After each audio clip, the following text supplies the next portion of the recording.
Hello and welcome to The Content Bite, a podcast for freelancers who use their words to make money. I'm Rachel Smith, a freelance journalist, copywriter and content producer. I'm also the founder of Rachel's List, a jobs board and community for Australian writers and other creatives. And I'm Lynne Testoni. I'm a journalist and content writer as well.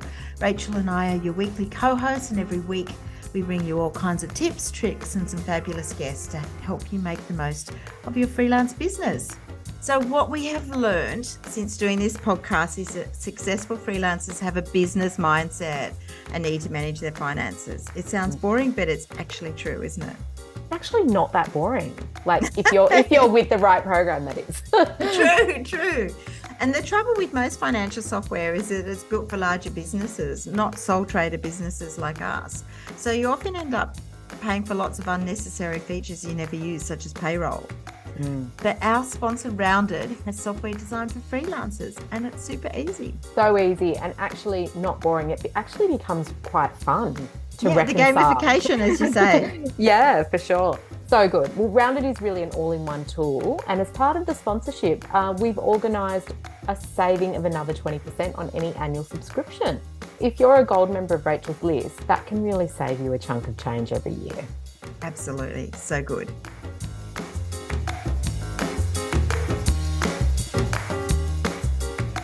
Hi, Lynne, we're back and we have a repeat guest on today. Yeah, we do. And she's doing something quite different. So it's great to have her back and talk about her career change. So we have Jess Mudditt on the pod today. And I looked it up before she came on, and she was first on the podcast in June 2021. So it's been quite a while. Oh, wow. Yeah. Now, we both know Jess pretty well, and I love do. her career switch that she's just done. After being a journalist, she started her own publishing house. I know. I think, we had a really funny moment, didn't we, at Jess's launch recently, where I said I had no idea that she was doing that. I found out on LinkedIn. I rang her and said, hello, you're leaving journalism and starting a publishing company. Yeah. When did that happen? So yeah, it was very interesting. I'm dying to hear how it's all going for her. So tell me about Jess, and then we'll get her in the hot seat. Sure. So Jessica Mudditt is a journalist and author of 2 memoirs, Once Around the Sun, that was quite recent, just released, and Our Home in Myanmar.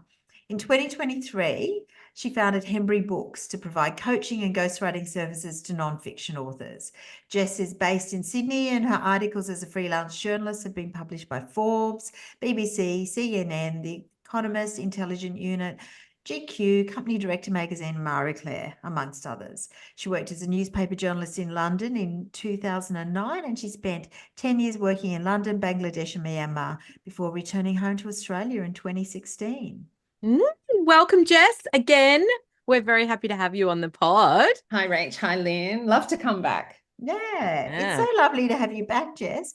Why don't you tell us a little bit about that switch from journalism to starting a business? Yeah, I just love books. I've always loved journalism, but books have always been number one to me. And when my dad passed away last year, I had this epiphany that life is short and you should pursue your dreams, and that what was holding me back from creating this new business was just fear. And I just decided to give it a go. With great nerves and trepidation, I launched it in October. And so, sort of had a reasonably gradual shift from journalism. I still was writing for Company Director for a little while, but I self-published both my books, my memoirs, and I learned a lot along the way. I made mistakes. I stressed myself out. I corrected those mistakes. And it's, I thought, well, I could help other authors who haven't had luck getting a traditional publishing deal to bring their books into the world. And I've been responding to what the market wants. So initially I thought I'll be a ghostwriter and I'll just endlessly write books. But what I found is that ghostwriting is a massive investment, like financial investment, and that what there seems to be a really big demand for is book coaching and publishing. So I always was going to offer the publishing, but I didn't realize that I'd be quite inundated with people who have these fantastic books who are not seeing the light of day, and they don't know how to self-publish, or they haven't got the time to kind of learn all the ins and outs of it. And then also people who, like, a book is an enormous project and they've never written a book before and they need a book coach. So I've got one ghostwriting client, but a lot of it has been the coaching and the publishing, which, I mean, really it's, the whole thing of Hembury Books is coach, edit, publish. So I coach them from inception, refine the idea, edit the book, and then publish their book through Hembury Books. Wow. So that's really interesting. And I'm guessing, like, you couldn't have done both. Like, you needed to make that big leap from journalism to just start the company. But what I find really interesting is you'd created that framework with your own books, and then you can apply that framework that works to other people's, ideas, I suppose. Yeah, I mean, I never set out. I never knew what a blessing it was to get those 30 rejections for my first book. At the time, it was the end of the world, because it wasn't just, no, your book's not good enough, as much as that hurts. It was, your book is not going to see the light of day, and that's what hurt the most. And when I realized I can self-publish this, I started to get excited again. I started to read a lot of books on the topic, mostly by American authors. I joined every, group I could, online forum, and I discovered how much I love the back end of books. I love building books just as I love writing books. I love everything about books, non-fiction books. And so Hembury Books is kind of, what I love is people come to me heartbroken, a loss of self-confidence. Their book, my gosh, some of the books that get turned down are just incredible. And we've seen that with Holly's Hell, that the BBC have picked up and everything. I can't believe that some of these books haven't been picked up. But then also I can, because publishers have to be so conservative nowadays in what they choose. And if it's memoir, you have to be famous. You really do have to be famous. Most, 99% of the time. Like with Holly's Hell, okay, so let's talk about that for a minute, because that was your first book under Hembury Books. It went absolutely bananas. She's everywhere. It's got bestseller status on Amazon. Like, what an amazing book for your first sort of offering in your company. But do you think that there are publishers looking at that now and kind of kicking themselves, or has it worked for a different reason? Well, perhaps, but, publishers, the feedback to Holly was that, she got out of prison so long ago, the moment had passed, and they were not interested in picking it up now. And she had always denied all requests for media interviews because she'd been ashamed. She had PTSD. It's now 10 years later, and she's ready to speak on her own terms. So she did not have the public profile of Schapelle Corby. Yeah. But to me, to someone, I was a journalist, I know what is newsworthy. And when Holly, it was my first day, I put up my Facebook post, get in touch. Someone who worked at the Australian Embassy put us in touch. And then as soon as Holly said to me, I got a 31-year sentence and I gave up heroin while I was inside a Thai prison, I was just like, wow, this is definitely going to be successful, because she fully admits her guilt and she gave up. It's just incredible. She's done 17 years for drug crimes, and she's for 10 years. To me, that was the strength of her book, that all this time has passed. Yeah. And I met a literary agent the other day who said I would have been able to get Holly a deal. He's sure, but hindsight is helpful in retrospect. But Holly's not isolated. There's some really beautiful books coming along, and I'm sure that they're going to be successful as well. Commercial success, like, I'm less interested in commercial success than, like, with self-publishing, you get sort of lesser known stories. They're really important stories. Whether that's, Maggie Walters, who has lived with split personality disorder, or OCD, like Dana De Silva with intrusive thoughts. There's just so many stories that a traditional publisher, they wouldn't touch this stuff. It's a bit too risque. Wow. It is interesting that, because you would think that the creative industry, such as publishing, would be quite adventurous, but it's really the opposite. They're very conservative, aren't they? They need to be. It has to be a bankable name, and things that, if there could be a terrible fallout or something, you're just not going to see the most progressive stuff through a traditional publisher. And actually, when I because I put all our authors into the libraries and everything and got some of the marketing information back from ALS, who's one of the library suppliers. And they say that they recognize a contribution independently published books make to society because it is through them that really important idea coming to the surface. And they can get picked up by the mainstream media. In fact, they're gobbled up by mainstream media because the journalists are looking for really interesting stories, unusual stories. Yeah.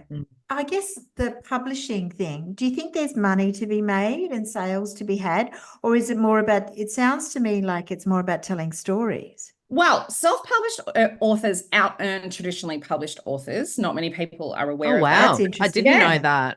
The scale has now officially tipped. So that's just been the past couple of years.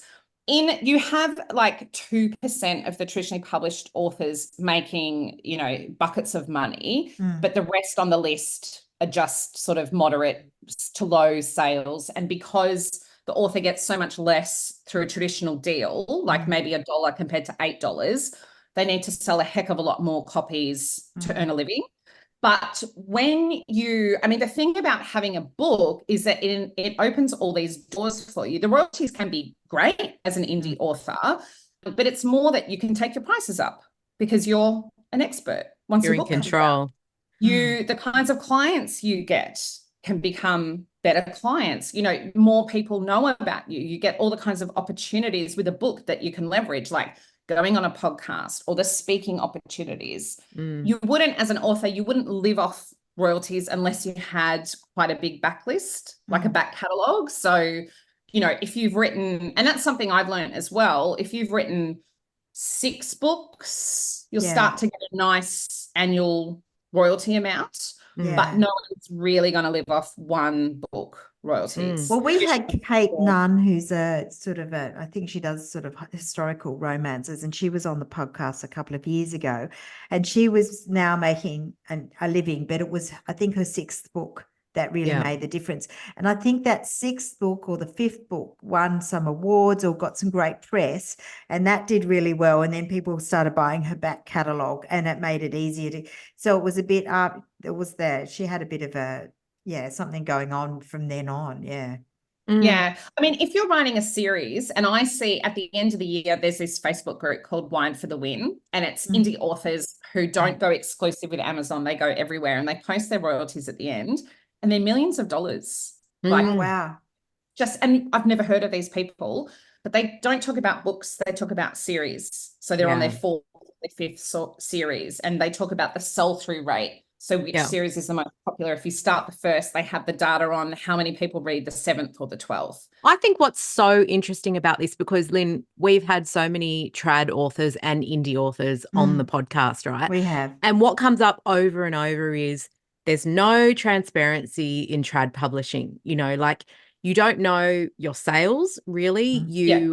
You're basically in the dark. A lot of royalties twice a year, and it could be anything. They never know what it's going to be. And a lot of these really successful authors, bestsellers, authors who've won awards and stuff like that, say that's a real bugbear about traditional publishing for them. So it's quite interesting to me that a self-published author has like that complete transparency over their figures, over their royalties. Is that the case? Like, you can really see all of that. Yeah. I mean, your Amazon dashboard is actually real time. I logged on this morning to see what sales I'd made overnight. Yeah. It's completely you get your paid monthly with a breakdown of your invoicing. Actually, with audiobooks, there's been a bit of a stoush because audiobooks have quarterly payments, and a leading indie author has been like, you've got to make this monthly. It's got to be more transparent. That's the level of transparency that people expect. That's where we're going, isn't it? Like, that's what people want. They want those metrics. You want your metrics, you get them in every Yeah, you should have real-time data. Yeah, that's crazy. But it's also tricky, I think, because you don't often earn back your royalty because you have to sell so many units to earn back your royalty. And it can be, I was talking to Louisa Deasy, who would also be a great guest. She helps nonfiction authors get deals with traditional publishers and agents. Yeah, right. And she said, like, everything can seem promising, but there were 2,000 returns in a month for one author she knew, and it just broke their heart. They thought they'd sold all these books, but they were all returned because the bookstores can return them after 90 days if they don't sell. And it's really unpredictable what's going to be successful or not. So Yeah, it is. It can be really tricky. And then the other thing that's great, because you have that real-time data, you can react to it. So should you change your price? Should you offer a discount? Should you push your marketing? Is one book just not doing well? Does it need a new cover? Is it the cover that's letting it down, or the content? So it's great for entrepreneurs because you have full control over, what you're doing, and you can test and tweak. Did that promotion have any bearing on sales? And so you can run Amazon ads, all this stuff. You would need permission from your publisher, and you wouldn't get permission from your publisher to run Amazon ads. They hate Amazon. So there's a lot more that you can do marketing wise as well, and direct sales as well, like direct sales from you can get up to 999 copies printed from Amazon as your author copies for about $8 a unit. Take them to your next event, sell them for $30. Very good. Yeah. Wow. You did mention business opportunities just earlier. So is it a case that people coming to you are not in it necessarily, like they're in it to make money, but they're in it they have other priorities as well? Yeah, no one really comes to me saying, I want to make money from book royalties. And if they did, I'd say, look, that shouldn't be the primary goal, because it's not realistic. What people are often transitioning their entire career with their book. So I've got one client, Craig Calder. He was a partner at EY. He's writing a book called Problem Hunter. And it is his approach to work, that actually at work we should seek out problems to solve them, because in this crowded marketplace, that's how you stand out. That's how you climb, the corporate ladder or work for yourself. So he is completely rebranding what he was doing. With Holly, she wants to be a speaker. She was just driving Ubers and stuff. With her book, she is now, becoming a motivational speaker. I've got another client who was a pharmacist her whole life, took last year off to research. Her book is called Come to Your Senses, and it's about the sensory environment and how we can tap our acoustics, our atmosphere, and aurora. And she will be a consultant in this, and she wants to teach other people. And what she does, she comes out with the book, because that establishes her credibility. So it's life-changing stuff for people. I've got another person who works in health, like an international aid in health. She and her husband, Jackie Webster, they rode their bikes across Africa. And she wants to kind of get into the sabbatical area, sort of more coaching. She's not quite sure, but it's really, people come out with their memoirs, and it becomes memoirs and also self-help and business books. And this is really important to them. Danielle Colley as well, with the Chocolate Bar Life. She was a journalist and a coach, but she's entirely rebranding for her approach to life, which is the Chocolate Bar Life, and the name of her book. Interesting. Wow. So interesting. We talked a little bit about distribution as well, because that's one of those things I don't think people think about, how books get into libraries, how they get into bookshops, and that's quite a significant logistical exercise, isn't it? Has that been a learning curve for you? Yeah, it's a piece of the puzzle that I want to solve for my clients, because they want their book in bookstores. It's every author's dream. It was my dream. My experience, I tried everything I could. Because as a self-published author, you can get a distributor. So you don't have a publisher, but you have a distributor, and that distributor piggybacks someone like Simon & Schuster or Allen & Unwin, and that's how you get all your book into bookstores. Yep. However, it just didn't make great financial sense to me, because you have to pay the distributor as you would a publisher. You have to get your books to the distributor physically. So I got my books printed in Hong Kong. Then I got the books dropped off to the distributor, but they weren't generating enough sales to make this worthwhile. So, bookstores will perhaps buy your book as a new release. They might take a couple of copies. You're not a household name. Let's say they take 4 copies. If no one walks into their bookstore and buys your book within 90 days, they will return your book. And books are on consignment, which I don't think a lot of people, which means that bookstore owners don't have to pay for them until they sell them. They can hold them on the shelves for up to 90 days, can't they? Even longer with some publishers. Yeah, they go back again. And so until there's a way to me that makes good business sense, and if I could offer clients distribution, I mean, your local bookstore will take copies on consignment where you go, you fill in the forms, you give them 4 copies, take a photo. In your local area, you know, people may come in, but otherwise, you know, I feel like Amazon sells 60% of all books worldwide. Wow. You're much better off. Yeah, there's so many different outlets. Anyone can walk into any bookstore in the world and order your book that through Ingram Spark, because they are a distributor to 45,000 retailers. Yeah. So it is available, but it is not on the shelf. I'm not sure if being on the shelf is worthwhile in the majority of cases, because the exercise, the physical exercise of getting the book there and getting the book back, the book ends up getting pulped. I'd rather someone comes in wanting the book, which happens all the time anyway. Like Better Read Than Dead were saying, people come in with little clippings that, you know, like a book review from the Sydney Morning Herald or something, and they say, have you got this? They go and check. And if they haven't got it, they order it in. So if there's a better way of doing it, because there's an American hybrid publishing company called She Writes, and they provide distribution as well. But that would be something that the author would need to weigh up whether or not it makes commercial sense. Yeah. It's, you know, it's really interesting because as a Kindle reader, like I read the majority on the Kindle now. I still do read, you know, traditional books, but I love that immediacy of being able to buy it when I want it. And, you know, I'm Better Read Than Dead is my bookshop as well. So, you know, I'll go in there and sometimes order stuff, but having to wait when I don't have to is tricky. Like, I feel like, yeah, there's a disconnect there for really impatient people. Yeah, I hear of a book while I'm reading a book on my Kindle and I buy it while I'm reading exactly. Kindle. Yeah, and I me just too. absolutely love it. And ebooks are, you know, they are again eroding bricks and mortar sales.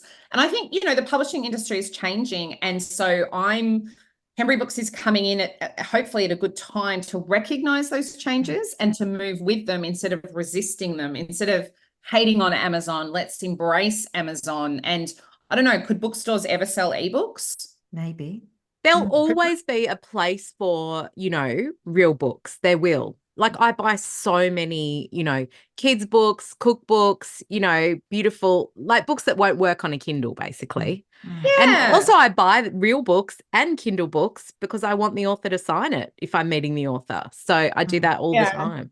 I love books. I will always love a room full of books. I've got a bookshelf. Me too. I'm getting another bookshelf. I just love them. Yeah. So that everyone, because it's really hard for bookstores. Bookstores are struggling. Authors are not making a profit. Publishers are collapsing and they've merged into basically 4. There's 4 big publishers and all the others are small. So maybe we need to look at things in a different, like, look how much music has changed. The way that we access music has changed so much. And I know that artists have some really big issues with Spotify and the way that royalties are paid, but I think the existing model needs to be changed so that there's a better way to do it. So what Hembury Books does is you're not actually self-publishing because you are not doing it on your own. Bringing out a book physically on your own is too high a learning curve, and so those stories just wouldn't come out.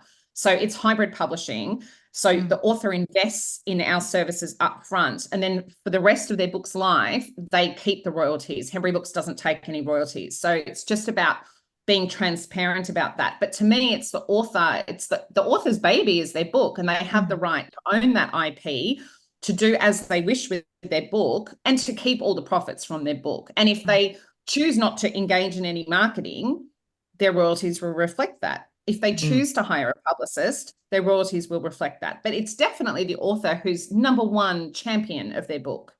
Yeah, interesting. Yeah. Let's talk a little bit about your own books, because I know you've just released your second book, which is, they've both been nonfiction. And Once Around the Sun, they're both memoirs. Were they difficult to write or cathartic? Cathartic. No, not even cathartic, just fun, just outrageous fun. Because, you know, when you're in a COVID lockdown, as I was with Once Around the Sun, and single parenting a 2-year-old and a 3-year-old, and you go in your mind to when you were 25 and dancing in a jungle in Laos, drinking beer and floating down the river on a rubber ring, that's fun. you know, really fun. And also to kind of, you know, reflective. There was I lacked self-awareness, and I was walking around the world behaving like a journalist with no inclination of what I should do with my life. And it's so funny to see the consistency in myself, but it was self-confidence that was holding me back, and the possibilities that I could be a journalist. I didn't know any journalists growing up. They were like in some other, you know, stratosphere, but that I could do that. But it just took me so many years to believe that I could do that too. Like I got all the way through a double degree, still not knowing. So really fun. And also with the second book, you do take the pressure off yourself. I'm doing this for myself because I enjoy it primarily. I enjoy the creative exercise of writing a book and reliving these memories and the amazing places that I went that I'd love to share with other people. And I'm not torturing myself about whether I'll get a publishing deal. So it's just been really enjoyable. And I'm writing the third book because Once Around the Sun is a 2-part series, which again, I had the control of. A publisher would have told me that was a silly idea. Like you traveled for 1 year, it's one book. But I was like, no, I've got too many words. It's going to be 2 books. So this third book, Kathmandu to the Khyber Pass, is the most wild thing yet because there was some really incredible experiences that I had. So that's a joy as well. And going back to when you're 25, it's fun. Yeah, I think I said at your book launch that, you know, Once Around the Sun was like a portal for me, like going back into my backpacker days, even though I'd backpacked in different places to you. Although I have done Kathmandu, so I'm very much looking forward to part 2. Yeah, fun. Yeah, I love it. Yeah, it's amazing. Yeah. When you did those books and you published them, are there key things you learned about the publishing industry that you went, oh my God, I didn't know this, or this is really exciting, and that's led into, you know, starting up your business? Or it kind of informs the framework you build for other authors and that sort of thing. It's a long game. I think, you know, you have to be committed to writing more than one book. So with some people, it is one and done. They had a particular experience that they really need to share. There's an urgency to share that. But for me, it's that, you know, success will come to those who persist. And you keep writing and you write what you love, and you approach your author business as a business because it is a business. And that means having a presence on the important social media platforms, you know, things like Goodreads, keeping it up to date, utilizing all that metadata that you have on Amazon, creating a community with other nonfiction authors, traditional or indie, you know, which Instagram is really amazing for that. And Book Talk is amazing. I was listening to a webinar the other day and she was saying, it's the Sell More Books show with Brian Cohen, who's the Amazon ads guru of the universe. And his co-host was saying, 5 years ago, I said that social media did not sell books. I no longer say that, Book Talk, because it has, you know, just catapulted authors who are happy to make videos, just have a chat. Their sales are astronomical. It's just amazing. So it's about, you know, coming out with your second book is a really pleasant experience because you've already got a readership base. I've already got newsletter subscribers. I've got people who've read my first book who happily purchase my second, and I don't have to like say, please, please, please, please. So it's altogether more enjoyable.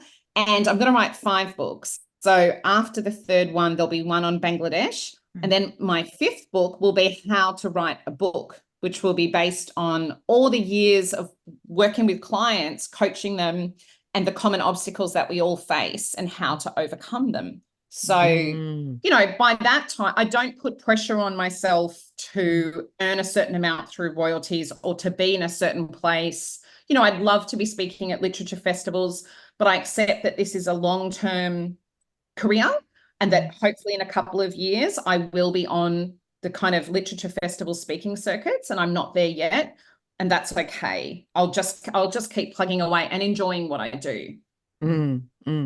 Well, we often hear that saying, you know, everybody's got a book in them. I don't know if I necessarily believe that, but for the people who would be listening and thinking, I really want to write a book, or they've thought that for years, what's involved? Like, how do you even get started?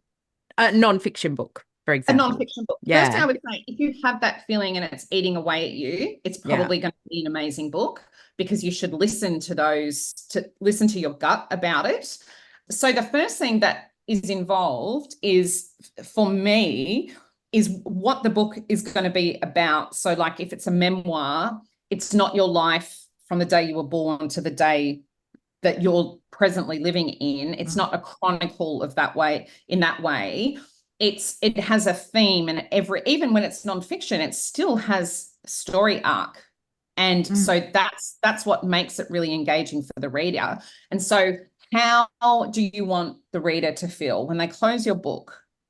How do they feel? Do they feel inspired? Do they feel outraged at the injustice you faced? Do they feel that they know a country better than they did before? Were they entertained? Did they escape the drudgery of an office job for that time that they were reading your book? All those things. Did they feel reassured that they're not alone, that they have OCD too? Or do they now feel better equipped to solve problems in their home life or their work life? So that's really important, because what you leave in and what you leave out is arguably more important than what you put in, because if you put everything in, you lose people, because it's just sort of, you're just downloading and the person doesn't know where they're going or why they're reading it. It might be inherently interesting, but they don't see the point. So to that end, chapter summaries are everything. So when I'm coaching an author, I say, please do your chapter summaries. This is not a creative writing exercise. It's quite a non-creative exercise. Quite structured. Strategic. Yeah, really structured. Because then when you're coming back to how am I trying to make the reader feel and what's the ultimate purpose of this book, and then you start to see what you leave in, what you'll leave out, and then you can just get to the writing of it, and you're not going to have that shitty first draft that you have to tear up. Because I don't believe in that. I don't do multiple drafts. I actually just do, my first draft is actually my book, which is quite a different approach to a lot of people. But I believe it's not that I edit it meticulously, but I do it chapter by chapter. I don't move on to the next chapter until I'm happy with the current chapter. And then I have an editor edit it, but there's not massive structural changes, because I believe that if you plan it adequately, there's no need to tear up drafts, because you know where you're going. And then, so my clients, they send me the chapters as they're writing them, and I read through it, and then we do another session. And I, rather than just sending back like track changes or something, I think that's quite impersonal. When you're working on someone's memoir, we have calls like this and we talk about it. They find their voice. Finding their voice is a really big thing, because we often, if it's your first book and you're not a professional writer, you can start out not writing the way that you speak, like you're very formal or overly chatty or not confident about your own knowledge, too much padding, too much repetition. So we kind of work on finding the voice, and often like a lot more personal stuff comes out. Like it starts as sort of a business self-help book, but actually the reason why the author's fascinated with this topic of burnout is because they've got some really hard stuff that they've gone through to be so interested, and they've gone on a journey themselves. And so I always encourage people to put in a lot of the personal, because we all love that, I think. So interesting. I mean, one of the things that strikes me different about your approach is Rachel and I went to another book launch not long ago, and I was chatting to the author afterwards. And I mean, it's interesting. I don't really want to breach confidentiality too much, but there were a lot of things her publisher made her change that sounded really jarring to me, about changing the racial profile of a couple of her characters because they were worried how that could be perceived. Like she had a strong Aboriginal character in her books, and they made her change it. So because they felt that she couldn't write, because she's not a First Nations person as herself, they said that they wouldn't allow her to use that. And I thought that was, to me, I mean, it's a controversial topic, but to me, it felt sad, because there's now no First Nations people in her book at all. And that was, to me, that was jarring. Isn't that where you hire like sensitivity readers, or you know, people who help you formulate that character? If you have the budget and stuff, then that's what you should should do, definitely. But see, this is similar. Mary Garden, I had her on the podcast. She traditionally published, but with this next book, she's self-publishing because her publishers made her remove the last 3 chapters of her book. And it was all the really messy family stuff. And she was really upset, but you need to do what your publisher tells you because they own your work. And so they will show you your cover. They will not consult with you on your cover, whether you disagree or not, you know. So those last 3 chapters, then the book came out and she said the feedback that she got, everyone zoned in on that messy family stuff, that what was left of it. And then she thought, you know what? Those last 3 chapters are my next book. And My Father's Suitcase is coming out in May and she needs to do it, you know. So that is really unfortunate. But this is again why, you know, with my clients, I say this is my professional advice and I'm putting on a reader hat to anticipate the questions a reader would have, but it is for you. This is your book and it's for you to decide. The only exception is if it's legal advice in the realm of this is defamatory. Yeah. So I had one client where I was quite certain that her book was defamatory. I suggested that there's a solicitor who can read through a manuscript to check of any legal issues. She didn't have the budget for that, or I think the appetite. She really wanted to keep it as it was. And I said, well, I can't proceed because it's just too risky. But otherwise, I don't want to be an arbiter of good taste. I believe in freedom of expression and freedom of ideas. So long as I'm not, you know, I don't have any ethical constraints about it. I love stuff that pushes the boundary. I think that's what books are for. On that note, tell us about your author who, you know, wrote about domestic violence. Well, Margaret Chipperfield, she's fantastic. She called me sort of, I don't think she had any hope that she had this book, which was, she had been a social worker for decades and she'd worked with a men's behaviour change program. So men who were violent or abusive, and they'd attended, sometimes they were court mandated to attend this long-term behaviour change program and then voluntarily continued for up to 3 years. And she'd written stories of these 12 men who had achieved behaviour change, not saying it was perfect families again. And I said, wow, I have never heard this perspective. The book is called No Buts. I said, send it to me. And I was like, okay, what date do you want to publish? And she was like, no, should it be published? I need you to tell me if it should be published. Because she'd had so many, this is not for us type or just no response. It's not popular. She knows, she's 79. She's well aware that she will probably get trolled, but she wants to share the stories of the men because she does believe they change. She herself has experienced domestic violence and she knows what she's talking about. She's got interviews. The book has come out. And she's got interviews with Mamma Mia and ABC TV coming up. So that's really exciting because I love to be part of contributing to a really important debate about family violence. And I think I love my clients because they are the kind of people like me that don't take no for an answer. They're more interested in the idea of their book than the prestige behind having a publisher. Like, some authors will just say, if I can't do it the prestigious way, I'm not going to do it at all. But my clients have a bit of, you know, deep down, they believe in themselves and they believe in their book while still having, you know, I really do have to coach them to say, this is amazing. And you never really know. That's the thing. Like the weekend before my second book came out, I was like, should I have written that book? I'm not sure, you know, but that's okay. Like, I don't think we should be walking around all cocky, right? Like thinking this is going to change the universe. If you can change one person, then that makes it worthwhile to me. Well, we did talk a little bit earlier about marketing, and we know from the authors that have come on, don't we, Lynne, that, you know, you have to be, you know, in that game if you're an author. There's no getting away from it. You can't, you know, ignore social media, or you can't ignore book reads, as you were just saying.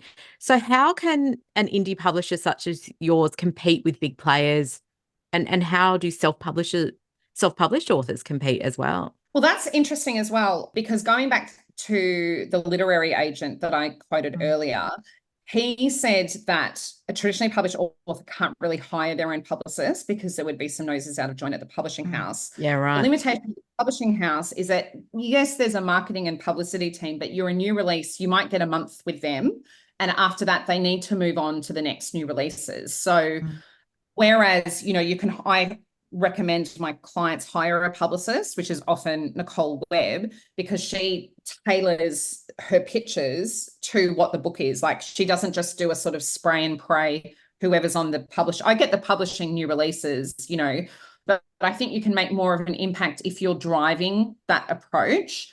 So, you need to have your newsletter subscribers who subscribe to you. You need to be you can put out stuff on LinkedIn, like, the regular newsletter. You have your book talk, your Instagram. There's limitless ways that you can push your book. Take it to workshops, present at workshops. It's your calling card. It's everything. It's just everything. And there are so many things because you're running a business. So the same way that you would advertise a product or service is how you advertise your book. And so you have it in your sales funnel where there might be a workbook associated with your book. And you should always be writing your next book because that's how you maintain your reputation as a leader in your industry. And you have new ideas. So you need to publish a new book, and you can become very efficient at publishing books. So, you then the speaking opportunities, you speak, you have your book, your book, you speak. At the end of my books, I have, are you writing a nonfiction book? You should contact Hembury Books. So it kind of, Feeds in. Yeah, everything that you're doing. And there's so much you can do when you own the IP to your book. That's really important. You don't have to order marketing copies or get permission or whatever. There's newsletter swaps with other authors. So they might have a newsletter with, 40,000 subscribers. You do theirs, they do you. There's a lot of different things that you can do. And the Hembury Books Readers Club I have created because I want to help create a community of indie authors. So members of the Hembury Books Readers Club get every Hembury Books title for free, a free ebook in exchange for an independent review, because that gets the algorithms going on Amazon and Goodreads. And so to me, it's a win-win because, these independent reviews really help authors. And so I really want to grow that over time because there's paid services in the United States, which I used, but they're all American readers. And so I think why not have one in Australia as well? So there's a lot that you can do. Yeah. It's interesting, isn't there? There's so much. I'd love to talk a little bit about literary festivals because that's a big thing. I mean, since we've been on the podcast and I've met a lot of authors and I've got a few friends who are authors, it's very hard to get on the literary festival circuit, isn't it? As for one thing. And I'm a bit horrified how few of them actually pay their authors to speak. Is that right? That's something I'm yet to crack. I'm hoping to go. I was invited to the Oz Asia Literary Festival, but then COVID happened and they cancelled my session because they had the reduced numbers. Ingram Spark have invited me to be a sponsor at the Byron Bay Writers Festival and to do a workshop. So that's something I definitely want to take up. The big one too. Yeah, that'll be fantastic. I mean, but yes, they book out like a year in advance. They have their guest list. I've got my publicists right now, writing to all as many as possible, and some of them are like considering me. But again, I think give it a year or two when I've got 4 books or something. If you have a big name behind you, you'll definitely be asked to come, but I think they would pay expenses. They should pay you a fee. That was definitely what I was offered, but it's the opportunity. I mean, how do you even calculate that to be in front of a room of people who may become readers and you've got that time to persuade them is a golden ticket, because then they'll go, these are influential people and people who love books. So it's just, and the other authors that you meet, because they're your community and you champion each other. So it's sort of hard to put a price on how valuable an experience that would be, Yeah, I think a lot of established authors still have great memories of their colleagues, I guess, who they met in green rooms and things like that, particularly if they've got the same publisher or whatever. There's a community there, definitely. Yeah, I loved the Irrawaddy Literature Festival. I always used to go in Myanmar, and Aung San Suu Kyi was the patron, and it was in Mandalay. and we'd Oh, all wow. stay at this amazing hotel, and I smoked a cigarette with Anne Enright, and she was telling me how she could never quit. And the author of Captain Corelli's Mandarin and the British ambassador was there. I was desperately trying to impress a literary agent and just failed. But it was just the best, like one of the best nights of my life. Yeah. Wow. Well, sorry to drop the tone, but we do hear over and over from freelancers about how hard this year has been financially. You know, there are changes across the landscape. People are losing clients or, you know, finding it's harder to get work. Has that been a similar case for book publishing, do you think? I mean, look, I'm existing in a different kind of space. I am not affected by retail sales in that way. I don't need a lot of clients because I work very closely with the clients that I have. It is a new business, and it's about me getting the word out there, and it can be stressful. I feel that I have more control because before I was dependent on editors giving me work, and there wasn't a lot I could do if I fell out of favor. I always worked to the best of my ability, but it did start to stress me out that I could wake up one morning, find out that the editor of Company Director has left and the new one, and nothing I would have done had influenced that. I'd just have to roll with it. Yeah. Whereas with this, I feel like I have to find the right ways to network, and I haven't worked that out by any stretch. So far, it's largely been word of mouth. I tried some Facebook ads, but they were just costly, and people were sending me like gross messages, so I stopped them. So it's about, you know, I'm new to this and I need to find out where I should be. But there are quite a lot of people who have not got publishing deals. They're the people who I want to speak to. So I just need some time to kind of find the right places. You know, go Byron Bay Literature Festival, you know, would be amazing. But it feels like long term, you know, I can do Instagram ads, I can do LinkedIn ads. I have to choose what will be the best bang for my buck. But whereas a freelance journalist, I felt like, you know, you could waste a lot of time pitching and not get the pitches back. So yeah, I think hopefully it is definitely stressful at times, and like, you know, stuff happens with clients and they may need to shift the schedule back or something. These are very long-term projects. So a couple of times that's happened and I've been like, okay, I need to drum up, you know, clients quickly. So what do I do when I'm a newbie? But and also just, you know, like when you have a business, there's so many things you could spend money on, but you're not sure if it will give you a return on the investment, and you need to try. And there've been times where I've been like, I've been spending too much trying and I need to sort of check it back. And I'm a first-time business owner, so I've got heaps to learn.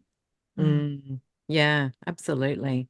Jess, talk to us about what your average day looks like, what you're working on, like how many clients you might be working with in a month and that sort of thing. Okay. I am working with 10 clients at the moment. Okay. So Wow. there will be 1 or 2 coaching calls that go for 50 minutes. There will be a lovely mix of building books, so the back end of Amazon and draft to digital, getting covers designed, getting my wonderful assistant to knock up something fantastic about a new release, and then she'll send it to me to take a look, and then, you know, posting and things like that, maybe recording a podcast episode and putting that out, which has been really great because I can showcase the authors that I'm working with, give them a practice run at being interviewed, because often it'll be their first interview, and to celebrate their book launch, or to interview an amazing expert that, you know, I get to learn a lot about, or another self-published author who can share their journey, like the wins and the losses along the way. And then also, so it's really client work, also writing my own books, which I like to do every day, like 30 minutes minimum, but hopefully 45 minutes, and then get into kind of the client work for the rest of the day. And so there could also be editing or doing the kind of front matter, like the about the author, or editing the blurb and working on that. And I just love getting a book for pre-release. I just find it so exciting. So the covers there and everything, and then just sending it to them and saying, your book is now alive. Like, it's just really exciting. Yeah, I love that. I love seeing it's quite technical, all the sort of specifications and everything, but I also love formatting the book with vellum and just seeing it when you send it to them, it just looks really beautiful because I think books are beautiful. Yeah. And then they get to read their book. Like, Holly said she cried when she got her book and read it because it's the completion of so much work for them. Yeah. And it's just really exciting. And I also get SOS calls where my client, my author client is struggling and they're in a morass of research and confusion or self-doubt. So I do get a lot of texts and calls because I like to be available to them. Like it's a really personal experience and I am their coach. And yes, we have structured times, but stuff comes up and I want them to come to me. And like I say to them, you've got 1,000 choices to make between now and publication. I want them to come to me to get my advice. I don't want them to have to do desk research or whatever. So there's often a lot of kind of coaching calls and it's scary. Like publishing a book is scary, especially when your idea is pushing it a bit. What will the reaction be like? So that's where Voxer can come in. Or Loom. Loom is good as well. Yeah. Yeah. We talked about Voxer and how coaches use that, didn't we? I can't remember. It's so cool because they could leave you a message and then if you're in the middle of writing or doing something, you reply when you want, like a walkie-talkie thing. It's really cool. Yeah. Some of my clients though, like with Mark, she's 79. Yeah, she won't use it. So a phone call is fine. Like I don't even need to get them on an app. So some people prefer Loom and they send videos and stuff like that, and that's fine. But Holly the same, like she's not into, a lot of people are not into all the kind of tech stuff. So a good old fashioned call is fine for me as well. Yeah. But yeah, I love the closeness and like the learning I get because these guys are experts in their life or their area, and it rubs off on me a bit as well. So I like the closeness of the relationship. Yeah. Yeah. So we just touched on tech tips. Are there things that you like, some little tech things that you use in your business you found really valuable? As someone, you guys are on series 14 of your podcast, which is just totally amazing. I am on season 1 and I have just hit 20 episodes and I'm learning as I go and it's changing as I go because I use Spotify for podcasters and they've bought Riverside. So now it's a video episode and it just blows me away. Because it's just been the past 3 weeks I've been using it. It just cleans it up by the end and it generates these, what it calls magic clips, which are the best parts of the interview. And then I can just put them out. And I've also thought, okay, if it's video, I should put this on YouTube as well. And it's just, I'm excited about this because it's YouTube. I mean, it's just anyone, like not everyone does Spotify or Apple or whatever, but just the speed with which it processes the whole episode is like, it's, that's an example of AI has really left my mouth on the floor as to what it can do. So that would be if anyone's like thinking of starting a podcast, give Spotify for podcasts a go. Yeah, it's interesting. We do hear about Riverside a lot, don't we? Yeah, we do.